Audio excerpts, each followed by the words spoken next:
Do you see this pile of large batting remnants? Well, they're about to become something special. Welcome to Shelby Stitcher. This is Joan Parker. In one of my recent videos, I showed using a layer cake to piece together a backing for a quilt. It's not beautiful, but it's useful. After I pieced all the blocks in the center, I had to add 2 strips of fabric, which is this light aqua with little white flowers and vines and leaves on it. This is for the quilt I made out of all the fabrics I was donated some time ago. And in keeping with my New England proverb theme of use it up, wear it out, make it do or do without, I decided to take that pile of large batting strips and make a Frankenbatting. I see you. Since this fits in so beautifully with the theme of my channel, I thought I would go ahead and share with you how I'm going to make a Frankenbatting. What I'm doing here is taking my trusty bullet journal, and here's the size of the quilt batting that I need, 57 inches by 75 inches. Project number 173, which I circled with my template and colored in with pink, which is the color I use to have all my project numbers jump out at me.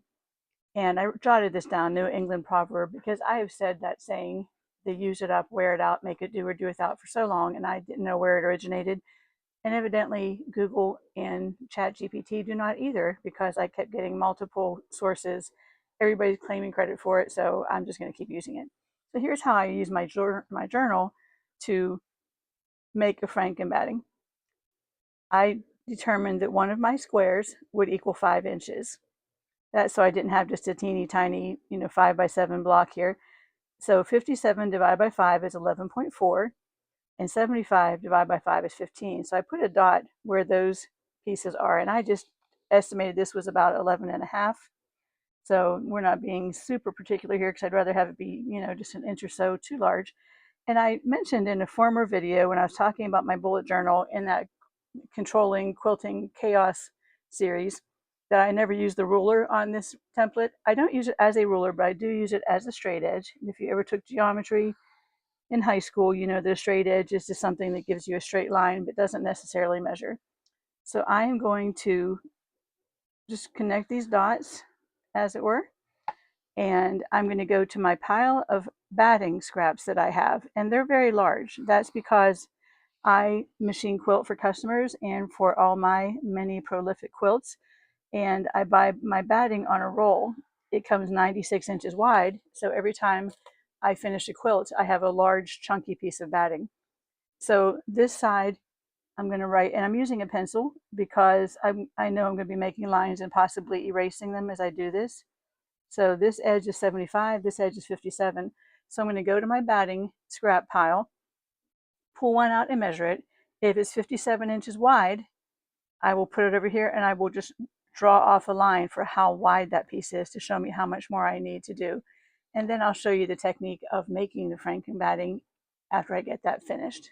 So I just measured my first chunk, and it was a square, and it was way shorter than 57 inches. So I just set it aside in the pile because I'll probably need to add small chunks to pieces to get the width of 57. But my first piece was 25 inches by 64 inches. That's wider than I need, and I'll trim it down later. But what I did is I put a red asterisk here to show that that's what this piece is. So that just looks like a lot to me. Like that's already a third of the width that we need, which is 75 inches. So that first piece, that first chunk, took up this much. Now I'm going to go over and measure the second piece. One of my hopes for showing you this process is that you'll have the confidence to do it yourself.